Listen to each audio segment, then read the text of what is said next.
Hi மக்களே வணக்கம். Big Boss season 9 எல்லாரும் நம்ம சேனலை சப்ஸ்கிரைப் பண்ணிவிட்டு உங்கள் ஆதரவு தெரிவிச்சிருங்க. பிக் பாஸ் வீட்டுக்குள்ளே பார்த்தீங்கன்னா ஒரு பெரிய சண்டை போயிட்டுருக்குங்க. யாராருன்னு பார்த்தீங்கன்னா பார்வதிக்கும் கமருதீன் தாங்க.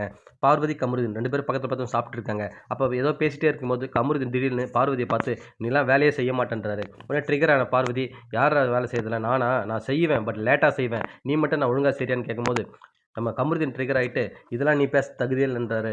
பின்ன நீ மட்டும் என்ன சொல்கிறேன்னு கேட்கும்போது ஆளாளுக்கு ஒரு வார்த்தை விடுறாங்க. உடனே கமருதீன் கத்துறாரு. உடனே பார்வதி உங்கள்கிட்ட பேசுறதுக்கு எனக்கு இஷ்டமே இல்லைன்றாங்க. உடனே கமருதீன் எனக்கு தான் இஷ்டம் இல்லைன்னு சொல்லிட்டு கம்முன்னு வெளில போயிடுறாரு. இதை பார்த்து அரோரா இதான் சான்ஸ்னு சொல்லிட்டு கமருதீனை கூப்பிட்றாங்க, வாடா பேசலான்னு. உடனே ஒன்றும் இல்லைன்னு சொல்லிட்டு அவன் போயிடுறான். இங்கே பார்த்தீங்கன்னா கனி உட்காந்துட்டு இருக்காங்க.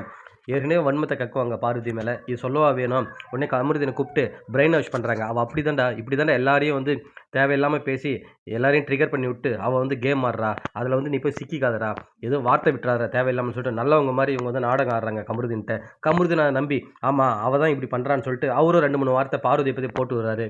கனியை பற்றி தெரியாமல் இப்படி சொல்கிறான். கமருதீனுமே வந்து ட்ரிகர் ஆகிட்டு ஒரு சில விஷயத்த வந்து கனிகிட்ட சொல்கிறான். ஸோ இங்கே பார்த்தீங்கன்னா விக்ரமும் சுபிக்ஷாவும் பேசிட்டு இருக்காங்க. அப்போ விக்ரம் வந்து சுபிக்ஷாட்ட சொல்கிறான், சுபிக்ஷா பார்வதி நம்ம ஒரு வழி பண்ணிடலாம், இதான் டைமு, ஏதாவது இப்போ ட்ரிகர் ஆகிருக்கா, இப்போ நீ போய் அவளை ட்ரிகர் பண்ணு, நான் உள்ளே வந்துடுறேன், 2 பேர் சேர்ந்து அவளை வந்து ஒரு வழி பண்ணிடலான்ற மாதிரி சொல்கிறான். உடனே சுபிக்ஷாவும் ஷாக் ஆகுறாங்க, என்னடா இப்படிலாம் யோசிக்கிறேன்னு. உடனே ஓகே நான் போகிறேன்னு சொல்லிட்டு போயிட்டு நம்ம பார்வதிட்டே இப்போ போய் நீ பாத்திரம் கழுவணும், நான் நேற்று கழுவிட்டேன்றாங்க. உடனே சரி நான் கழுவுறேன் கொஞ்ச நேரம் கழிச்சுன்னே, ஏன் இப்பயே கழுவோன்றாங்க. உடனே அங்கேருந்த நம்ம சாண்ட்ராவுமே ஏன் பார்வதி 10 நிமிஷம் கழிச்சு கழுவுற, இப்பயே கழுவில்லாம நீன்றாங்க. சரி ஓகே கழுவுறேன்னு சொல்கிறாங்க.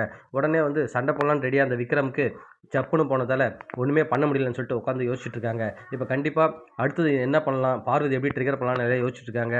இப்படி இது எப்படி பார்வதி ஹேண்டில் பண்ண போகிறான்னு தெரில மக்களே. அடுத்த வீடியோவில் என்ன நடந்ததுன்னு சொல்லிட்டு உங்களுக்கு சொல்கிறேன்.